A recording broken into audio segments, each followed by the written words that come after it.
Hey everyone, welcome back to my channel. So in the previous video I told you the chapter motion and I completed the whole motion chapter, and I want to complete the syllabus of science right now.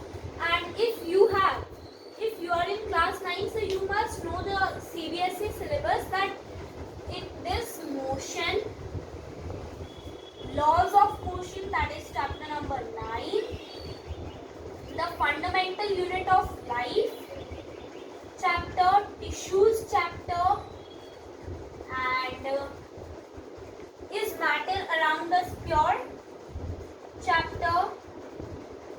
These are some chapters that are coming. ये सारे chapters हैं जो CBSE के syllabus के हिसाब से आ रहे हैं. ठीक है, तो मैं चाहती हूँ कि मोशन चैप्टर मैंने टिक कर दिया है. अब मैं इस मैटर अराउंड अस प्योर से स्टार्ट कर रही हूँ. क्लास 9 सीबीएसई का सिलेबस हम जल्द से जल्द ट्राई करेंगे फिनिश करने का, भले वो एसएसटी हो या भले वो साइंस हो. So right now we are starting with the chapter is matter around us pure. If you are new to my channel, don't forget to subscribe. ये हमने साइंस का क्लास 9 का एक नया चैप्टर स्टार्ट किया है जो है is matter around us pure. ये काफी ज्यादा इजी चैप्टर है. जैसे मोशन थोड़ा सा टफ था, थोड़ा और इम्पोर्टेंट भी था, इसलिए मैंने पहले मोशन करा दिया. अब मैं कर रही हूँ chapter number 2 is matter around us pure. ठीक है, तो देखो, सपोज अ सब्सटेंस, एक मैं टेबल बना रही हूँ जो काफी ज्यादा इम्पोर्टेंट है. अ सब्सटेंस, एक सब्सटेंस दो तरह की हो सकती है, पहली प्योर या दूसरी मिक्सचर. ठीक है, अब प्योर दो तरह की चीजें होती है, एलिमेंट्स एंड कंपाउंड्स. इसके दो पार्ट्स होते हैं प्योर के, और मिक्सचर के भी दो पार्ट्स होते हैं, होमोजीनियस, हेट्रोजीनियस. ठीक है, ये होती है एक सिंपल सी टेबल जो सबसे पहले होती है. प्योर सब्सटेंस के दो पार्ट्स, एलिमेंट्स, कंपाउंड्स. मिक्सचर के दो पार्ट्स, होमोजीनियस, हेट्रोजीनियस. ठीक है, इजीली मैंने आपको रिकैप दे दिया, मतलब एक इजी सा शॉर्ट समरी दिया है चैप्टर का. अब हम स्टार्ट करते हैं चैप्टर से. Is matter around us pure. यहाँ पे सब्सटेंस की जगह हम मैटर. मैटर क्या होता है? सबसे पहले question stands, what is a matter? Okay, anything that occupies space and has weight is called matter. ऐसी कोई भी चीज जो जिसका वेट है, जो स्पेस लेती है, उसे हम मैटर बोलते हैं. तो इधर लिख लो एनीथिंग. मैं ना छोटे छोटे नोट्स दे, अब क्योंकि एमसीक्यू बेस्ड पेपर होगा सीबीएसई के अकॉर्डिंग, तो फिर आपको ये छोटे छोटे नोट्स लिख लेंगे. Anything that occupies space, occupies space is known as matter. Is known as matter. Anything that occupies space and has mass. अगर आपके पास क्वेश्चन आता है anything that occupies space and has mass is called what?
Type of particle, ठीक है, dual type of particle. Okay, so pure substance ये हो गया। अब आ जाते हैं व्हाट इज अ मिक्सचर, ठीक है। पहले हम मिक्सचर्स के बारे में स्टडी करेंगे, फिर हम प्योर सब्सटेंस के बारे में स्टडी करेंगे। Okay, so coming to mixture, just a second, right. मैं बहुत जल्दी से नहीं चलूंगी, ये थोड़ा सा इजी चैप्टर है, इसलिए हम इसे थोड़ा डिटेलिंग में पढ़ेंगे और इसकी कुछ डेफिनेशन है वो मार्क करेंगे। व्हाट इज अ मिक्सचर, ठीक है, anything that is constituted by more than one kind of pure form of matter is called mixture. Constituted by more than one pure form of matter, more than one pure form of matter, ठीक है, form of matter, ठीक है, ये तो हो गया। Mixture पता चल गया। नाउ मिक्सचर, अब आ जाते हैं टाइप्स ऑफ मिक्सचर। तो मिक्सचर्स दो तरह के, ठीक है, डिपेंड करता है कि हम उसे किस तरह से। First is heterogeneous, homogeneous, and second is heterogeneous. अब हमें कैसे पता चलेगा इनके डिफरेंस के बारे में? पहले तो लिख लो होमोजीनियस, दूसरा लिख लो हेट्रोजीनियस। एक कॉपी के साथ बैठो तो फिर अच्छे से ये सब मार्क कर पाओगे और लिख लो, बिकॉज दीज आर इम्पोर्टेंट। तो हमें कैसे पता चले कि एक सब्सटेंस होमोजीनियस है कि हेट्रोजीनियस? और होमोजीनियस और हेट्रोजीनियस होता क्या? सपोज करो हमारे पास एक सॉल्ट सॉल्यूशन, ठीक है, जिसके अंदर सॉल्ट काफी अच्छी तरीके से मिल चुकी है, ठीक है, कोई भी अलग अलग तरीके का नहीं। जबकि अगर हम सैंड देखें, सैंड यानी कि रेत के अंदर कहीं पे स्टोन्स पड़े हैं, कहीं पे कुछ पड़ा है, कहीं पे कुछ पड़ा है, यानी कि सब कुछ बिखरा हुआ है, सब कुछ इक्वल नहीं है, ठीक है। तो सॉल्ट सॉल्यूशन को हम बोलेंगे होमोजीनियस और इस रेत वाले सॉल्यूशन को हम बोलेंगे हेट्रोजीनियस, ठीक है। ये समझ आ गया डिफरेंस। अब आ जाते हैं इनकी डेफिनेशन कि कैसे हम इनको डिफरेंशिएट करेंगे। अगर पूछा जाए कि होमोजीनियस और हेट्रोजीनियस में फर्क क्या है, तो हम कैसे उसे एक्सप्लेन करेंगे, इस बात पे अब आ जाते हैं, ठीक है। So coming to it, uniform composition, यानी कि इसमें होती है यूनिफॉर्म कॉम्पोजिशन, इसमें होता है, और दूसरे में होता है नॉन यूनिफॉर्म कॉम्पोजिशन, ठीक है, नॉन यूनिफॉर्म कॉम्पोजिशन, ठीक है। ये तो आपको समझ आ गया, ठीक है। इसके अंदर होती है physically distinct, no physical distinct boundaries, और इसके अंदर होती है फिजिकली डिस्टिंक्ट बाउंड्रीज, ठीक है। इजी लैंग्वेज में अगर हम बोले तो फिजिकली डिस्टिंक्ट बाउंड्रीज। अब इसका मतलब है, यूनिफॉर्म कॉम्पोजिशन का मतलब है कि अगर सपोज करो सॉल्ट सॉल्यूशन को हम चखते हैं, पहले हमने यहाँ से चखा तो भी हमें सेम टेस्ट आएगा और यहाँ से चखेंगे तो भी हमें सेम टेस्ट आएगा। जबकि सपोज करो हमने रेत ली, ठीक है, रेत ली, रेत के अंदर यहाँ कुछ है, यहाँ कुछ है, यहाँ कुछ है, सब जगह सेम नहीं है, इसीलिए उसे हम बोलेंगे हेट्रोजीनियस। ये हो गया यूनिफॉर्म नॉन यूनिफॉर्म कॉम्पोजिशन। अब फिजिकली डिस्टिंक्ट बाउंड्रीज का, ये सॉल्ट सॉल्यूशन, ठीक है, तो सॉल्ट यहाँ भी नहीं है, यहाँ भी, ठीक है, कोई भी बाउंड्रीज नहीं। लेकिन अगर यही चॉक सॉल्यूशन है तो हम देखेंगे चॉक नीचे सेटल हो गया, तो ये चॉक की बाउंड्री हो गई और ऊपर ऊपर पानी, तो ये पानी की बाउंड्री हो गई। तो होमोजीनियस हेट्रोजीनियस का ये फर्क। अब आ जाते हैं तीन तरह के मिक्सचर्स। पहले तो दो तरह के मिक्सचर्स होते हैं, अब आ जाते हैं तीन टाइप के मिक्सचर्स, ठीक है।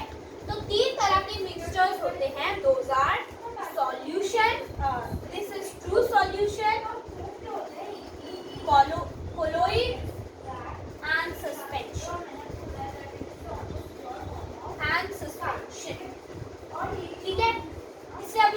कंप्लीट कर देते हैं. This is actually a very important point of this chapter. So true solution एक होमोजीनियस मिक्सचर है. इसे लिख लो. HO means homo and HE means heterogeneous. ठीक है. अब होमोजीनियस, अब इसका मतलब क्या है? होमोजीनियस की जो डेफिनेशन है वही ट्रू सॉल्यूशन की भी डेफिनेशन है. इसके अंदर क्या होता है कि जो सॉल्यूशन है वो हर जगह से इक्वल है, यूनिफॉर्म कॉम्पोजिशन के अंदर है. ठीक है, ये तो समझ आ गया. अब आ जाते हैं हम कंसंट्रेशन ऑफ अ सॉल्यूशन. ठीक है.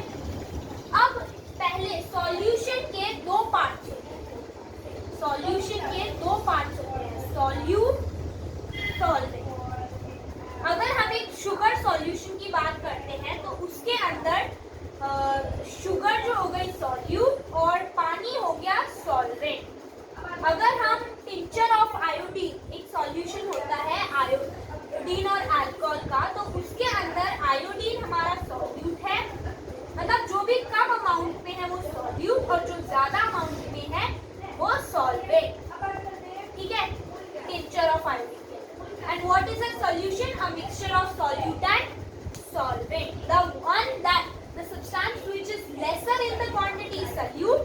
The substance which is larger in quantity is the solvent. Solute, solvent समझ आ गया. अब आ जाते हैं concentration of a solution. ठीक है, अभी मैंने सिर्फ आपको ट्रू सोल्यूशन का समझाया. ठीक है, तो अब हम कर रहे हैं concentration of a solution. ठीक है, ये कैसे निकालते हैं? तो कंसंट्रेशन का 3 फॉर्मूला होता है. पहला मास ऑफ सॉल्यूट अपॉन में mass of solution into 100 into 100. तो इससे हमें पता चल जाएगा कि एक के अंदर कितना अमाउंट में सॉल्यूट है. दूसरा होता है मास ऑफ सॉल्यूट अपॉन में वॉल्यूम ऑफ सॉल्यूशन. और तीसरा होता है वॉल्यूम ऑफ सॉल्यूट अपॉन में वॉल्यूम ऑफ सॉल्यूशन. लेकिन क्लास 9 में हम मेनली करेंगे first, that is mass of solute upon mass of solution. ठीक है, क्लास 9 में हमसे फर्स्ट फॉर्मूला के थ्रू जाएंगे. अब इसका एक न्यूमेरिकल देखो. A solution contains 40 gram of common salt, यानी कि सॉल्यूट कितना हो गया 40 ग्राम. ठीक है, तो ये मास ऑफ सॉल्यूट आ गया. Now and 320 grams of water. अब एक बात बताओ, what is solution? Solute plus solvent. तो 320 grams अगर solute है, solvent है, तो solution कितना होगा 320 grams plus 40 grams. तो कितना हो गया 40 into 100 है. ये बन गया 40 अपॉन में 360 into 100. तो हमारी कंसंट्रेशन आ जाएगी. ये इससे कट गया, सॉरी ये इससे कट गया 1 पे 9 पे. सो 100 अपॉन 9 जो बन जाता है 11.1%. तो इस तरह से कंसंट्रेशन निकाली जाती है ट्रू सॉल्यूशन की. ठीक है, मैंने काफी छोटे में और काफी अच्छे से आपको बता दिया है कि कंसंट्रेशन ऑफ सॉल्यूशन क्या होती है न्यूमेरिकल के थ्रू. अब ट्रू सॉल्यूशन बता दिया, जैसे कि शुगर सॉल्यूशन है, सॉल्ट सॉल्यूशन है, एलॉय. अब एलॉय क्या होता है? ये भी ट्रू सॉल्यूशन का ही एक एग्जांपल है जो काफी बार आ जाता है कि एलॉय क्या होता है. मैं आपको एग्जामिनेशन पॉइंट ऑफ व्यू से अभी पढ़ा रही हूँ. ठीक है, तो एलॉय क्या होता है? जब काफी सारे मटेरियल को हम गरम करते हैं और फिर उसको मिक्स कर लेते हैं. गरम कर लिया, मिक्स कर लिया, फिर उसे ठंडा किया, तो वो एकदम प्रॉपर यूनिफॉर्म कॉम्पोजिशन बन जाता है. उसे हम ट्रू सॉल्यूशन कहते हैं. और उसका एक एग्जाम्पल है स्टेनलेस स्टील. स्टेनलेस स्टील बनता है ब्रास से और भी बहुत सारी चीजों से. Stainless steel. ठीक है, इस तरह से स्टील जो है वो भी एलॉय से बनता है. ओके, अब मैं आ जाती हूँ सस्पेंशन. सस्पेंशन कोलॉइड ये वाला मैं आज की वीडियो में ही खत्म कर दूँ. तो सस्पेंशन जो है वो एक हेट्रोजीनियस है. अब सस्पेंशन एक नॉन होमोजीनियस यानी कि हेट्रोजीनियस सब्सटेंस है.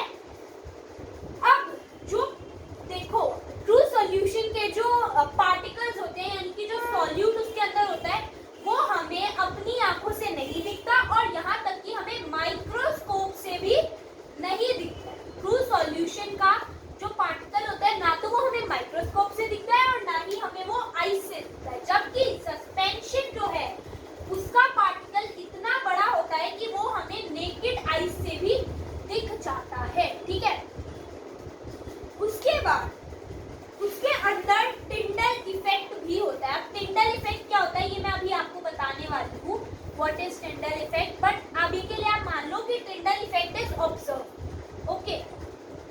और उसके अंदर अगर एक बार के लिए सस्पेंशन को हमने खाली छोड़ दिया बिना छुए बिना हिलाए, तो उसके जितने भी पार्टिकल्स होंगे वो सेटल डाउन कर जाएंगे, वो नीचे बैठ जाएंगे और फिर वो टिंडल इफेक्ट शो नहीं करता। अब टिंडल इफेक्ट क्या होता है ये आप बाद में जानते हैं, ठीक है। और ये जो है फिल्ट्रेशन से इसके पार्टिकल्स अलग हो जाते हैं, जबकि ट्रू सॉल्यूशन में ऐसा नहीं होता है। अब हम आ जाते हैं कोलोइडल सॉल्यूशन में। मैं थोड़ा फास्ट चल रही हूँ ताकि हम ज़्यादा से ज़्यादा टॉपिक एक वीडियो में ही कवर कर सकें, ठीक है। अब आ जाते हैं कोलोइडल सॉल्यूशन, ठीक है। टिंडल इफेक्ट क्या होता है मैं अभी बता रही हूँ, ठीक है। तो कोलोइडल सॉल्यूशन भी एक हेट्रोजीनियस है। सस्पेंशन के हो गए, सस्पेंशन का एक एग्जांपल ले लो, चॉक सॉल्यूशन, यानी कि जब हम चॉक को पानी के अंदर मिला देते हैं। कोलोइड जो है, कोलोइडल सॉल्यूशन जिसे हम कोलोइड बोलते हैं, वो भी एक हेट्रोजीनियस ही है। और कोलोइड का एग्जांपल हो गया ब्लड मिल्क। देखो इसके पार्टिकल्स इतने बड़े तो नहीं होते कि आईज से दिख जाए, पर हम इन्हें माइक्रोस्कोप से जरूर देख सकते हैं, जबकि हम ट्रू सॉल्यूशन को माइक्रोस्कोप से नहीं देख सकते। इसके अंदर टिंडल इफेक्ट ऑब्जर्व होता है, यानी टिंडल, जबकि ट्रू सॉल्यूशन में टिंडल इफेक्ट नहीं होता है। देखो इसके पार्टिकल्स सेटल डाउन नहीं करते, सेटल डाउन नहीं करते और ट्रू सॉल्यूशन के भी पार्टिकल्स सेटल डाउन नहीं करते हैं, ठीक है। ये मैंने आपको बता दिया कि इन तीनों में डिफरेंस क्या है। इसके अंदर पार्टिकल्स सेटल डाउन नहीं करते, पार्टिकल्स इतने छोटे होते हैं कि ना तो वो हमें आईज से दिखते हैं, ना ही वो हमें माइक्रोस्कोप से दिखते हैं। इसके अंदर टिंडल इफेक्ट ऑब्जर्व नहीं होता और इसके अंदर फिल्ट्रेशन भी नहीं होती। नॉर्मल फिल्ट्रेशन से हम इसे सेपरेट नहीं कर सकते, ठीक है, नहीं कर सकते हम फिल्ट्रेशन से इसे सेपरेट। फिर आ जाते हैं सस्पेंशन पे। सस्पेंशन पे टिंडल इफेक्ट दिखता है, पार्टिकल्स सेटल डाउन कर देते हैं जब हम उन्हें खाली छोड़ देते हैं, फिल्ट्रेशन उसमें हो जाती है और बस, और पार्टिकल्स इतने बड़े होते हैं कि हमें आईज से भी दिख जाए। अब कोलोइड में आ जाते हैं तो टिंडल इफेक्ट दिखता है, पार्टिकल्स जो है वो सेटल डाउन नहीं करते और फिल्ट्रेशन भी नहीं होती, पर इसके पार्टिकल्स बीच के होते हैं जो हमें आईज से नहीं दिखते पर माइक्रोस्कोप से दिख जाते हैं। तो यहाँ पे मैंने आपको इन तीनों को तो बता दिया। अब आ जाते हैं last topic of this video, that is Tyndall effect. अब टिंडल इफेक्ट क्या होता है? टिंडल इफेक्ट के अंदर हम एक लाइट पास करते हैं एक सॉल्यूशन से।